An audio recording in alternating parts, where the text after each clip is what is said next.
Et on parle retraite et bilan retraite ce matin dans Direct Patrimoine avec nos deux invités, Valérie Batigne et Louis-Mathieu Saint-Laurent. On parlait justement de ces points, effectivement, ce bilan retraite qu'on reçoit, qu'on ne sait pas tellement comment analyser. La finalité, c'est quoi Valérie? C'est qu'après, une fois qu'on a ce bilan en main, c'est de savoir comment agir. Est-ce qu'il faut racheter des trimestres? Est-ce qu'on peut opérer un départ anticipé? Ça va avoir quand même un énorme impact sur la fin de carrière et le début de la retraite. Ah ben, bien évidemment. La retraite, il faut savoir que la retraite par répartition en France, c'est le premier actif en fait des Français. Pour la très grande majorité des Français, c'est leur principal actif financier. Pourquoi? Parce que depuis toujours, ils ont beaucoup cotisé et beaucoup dans ces organismes de retraite. Donc en fait, c'est un gros capital. Et ce capital qui est pour le moment totalement ignoré et pas du tout travaillé, mais il faut d'abord commencer par l'évaluer et puis l'optimiser. Donc l'optimiser, ça veut dire commencer par vérifier s'il est juste et s'il n'y a pas d'erreur, c'est la base, et ensuite optimiser, notamment en partant plus tôt, en rachetant des trimestres, etc. Alors un capital, oui, un des principaux capitaux, c'est vrai que ça paraît étonnant comme ça, mais voilà, on est tous prélevés mois après mois sur les fiches de salaire et puis sur d'autres systèmes pour les professions libérales, et ça fait une somme assez conséquente qu'on aura ou pas, hein, d'ailleurs, ça dépend après de beaucoup de facteurs. Oui, voilà. Donc, tout le monde paie beaucoup pour sa retraite. En fait, beaucoup plus, les Français payaient beaucoup plus pour la retraite que pour les Combien? On a une idée, là, une estimation? Par exemple, pour un salarié, par rapport à son salaire net, un salarié paie en moyenne 35% de l'équivalent de son salaire net en cotisation retraite. 35%, ouais, c'est même un tout petit peu plus. Ouais. Donc c'est juste énorme. Et en fait, il ne le sait pas, il ne s'en rend pas compte, puisque les cotisations sociales en fait, sont prélevées par l'employeur, versées directement aux caisses de retraite. Donc voilà, donc c'est un gros actif.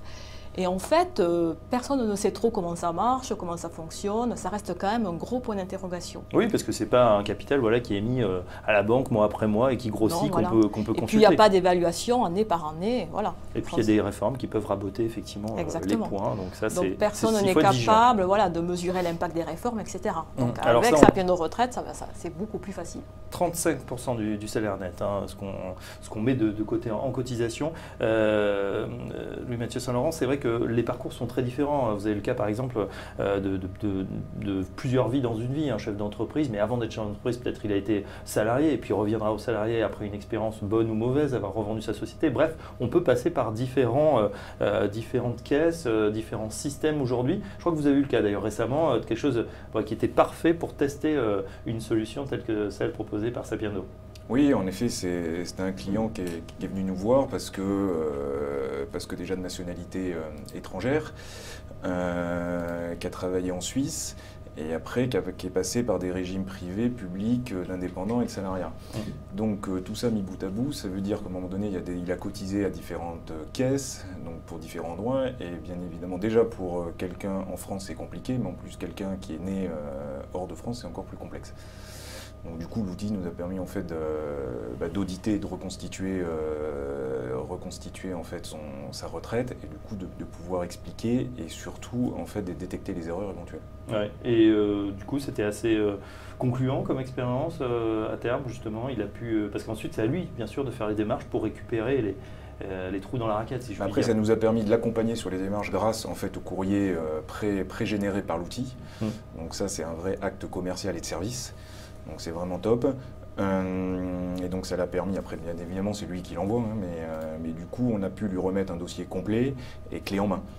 Ouais, et puis surtout, voilà, moins de saisie manuelle, beaucoup plus d'interaction, voilà, une digitalisation. Pour nous, oui, pour le client, en fait, ça il ne le voit pas, mais pour nous, c'est clair que c'est beaucoup plus rapide, et puis surtout, ça nous aide dans la détection des erreurs. À part être le spécialiste et ayant fait que ça, on n'a forcément pas toutes les connaissances sur toutes les caisses de retraite et leur orchestration. Oui, le faire de zéro, hein, je crois que c'est quasiment impossible, si on n'y connaît rien, là, ça va prendre un temps. C'est quasiment impossible si on n'a pas au moins un gros vernis.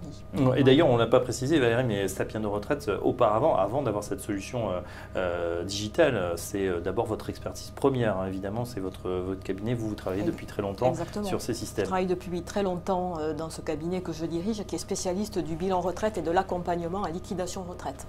Donc on a eu beaucoup de cas pratiques. Et j'ai fait le constat que même pour des spécialistes, c'était compliqué et fastidieux. Donc d'où l'idée de digitaliser tout le processus. Alors pour les CGP justement, les conseillers en gestion de patrimoine qui nous regardent, qui se disent tiens ça peut être intéressant, comment est-ce que ça fonctionne? Est-ce qu'il y a un logiciel à acheter ou bien au contraire ce sont voilà, c'est un espace dédié qu'ils vont utiliser au coup par coup finalement? Donc oui, c'est une solution web, c'est très facile d'utilisation, c'est une solution web, donc il suffit de créer son compte professionnel sur l'espace Sapiendo. Donc le professionnel a ensuite son compte, il achète des crédits, il consomme à l'utilisation, donc pas besoin d'abonnement, il consomme les simulations en retraite, les vérifications de carrière et les optimisations. Donc ce dont il a besoin finalement, ce dont il a au cas besoin par cas, voilà, en fonction voilà. de mes clients, des demandes. C'est un peu ce qui s'est passé pour vous, Mathieu Saint-Laurent? Exactement. Chez O2. Ok, donc du coup, voilà, si vous n'avez pas le cas qui se présente ou pas de demande de la part du client final, pas besoin d'avoir un abonnement récurrent, Non. donc c'est assez souple. Justement, on oppose souvent voilà, ce monde des fintech qui va très vite, qui pourrait ubériser le conseiller en gestion de patrimoine, c'est-à-dire le remplacer. Aujourd'hui, quel est votre regard, vous qui êtes au cœur de l'action là, sur toutes ces nouvelles technologies? Ça vous aide? C'est un ennemi, c'est un ami, ces nouvelles technologies, cette digitalisation?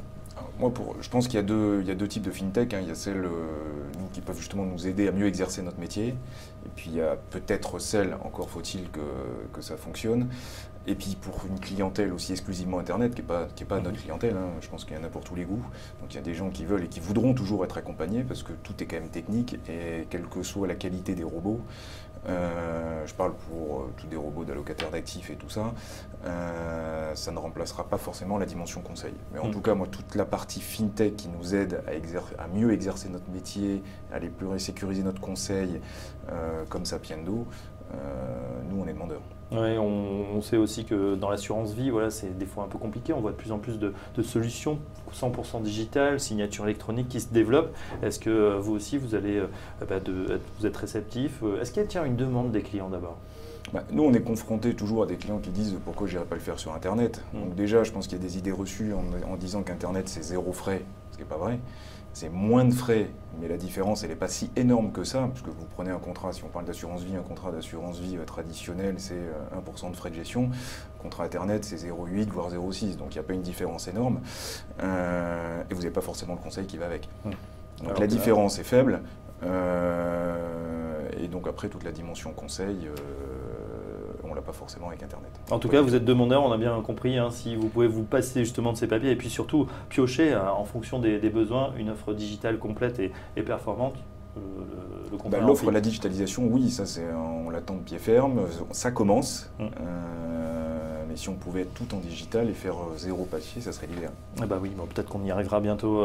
Valérie, on termine avec vous. 3 niveaux, on l'a dit aujourd'hui, simulation, vérification de la carrière, souvent erronée dans l'outil Sapiendo Retraite. Et puis demain, optimisation de plus en plus, vous allez muscler cette offre de service. Tout à fait. C'est pour que ce soit vraiment un outil pour le professionnel et son client. C'est-à-dire la simulation, c'est une chose, mais on va au-delà, on vérifie les relevés, on optimise la retraite de l'utilisateur final. C'est l'objectif. Et en plus, on a toujours une assistance disponible chez Sapiendo. Oui, voilà. Ça c'est important, c'est-à-dire qu'on n'est quand même pas largué une fois qu'on est... On n'est pas face à son écran, etc. Il y a toujours un coup de téléphone qui est possible, une assistance dédiée aux utilisateurs. Petit coup de chapeau quand même à votre service qui a été lancé fin d'année dernière, présenté à Patrimonia. Vous avez pitché, comme on dit, devant le parterre à la convention Patrimonia et vous avez reçu 2 prix. Oui, cela nous a fait très plaisir. On a reçu 2 prix. On a reçu le prix du service le plus innovant et celui de l'offre la plus adaptée au CGP. Ouais, bon. Au vote du public. C'était au vote du public, c'est-à-dire par terre de CGP, vous avez voté. Mathieu Saint-Laurent, vous étiez à Patrimonia. J'étais à Patrimonia, mais j'ai pas voté, mais pas dans la salle. Par contre, je l'utilise et je compte l'utiliser de plus en plus. Voilà, c'est peut-être encore mieux que le vote de l'utiliser et voilà, d'en faire profiter les clients, puisque au final, il y aura aussi des données plus exactes, un conseil plus précis et tout ça à moindre frais, donc tout le monde est content. Merci à vous deux, Valérie Batine, présidente de Sapiendo Retraite, Louis-Mathieu Saint-Laurent, associé chez O2 Investissement. Cette édition de Direct Patrimoine s'achève. Merci de l'avoir suivi. On se retrouve très prochainement pour un nouveau numéro.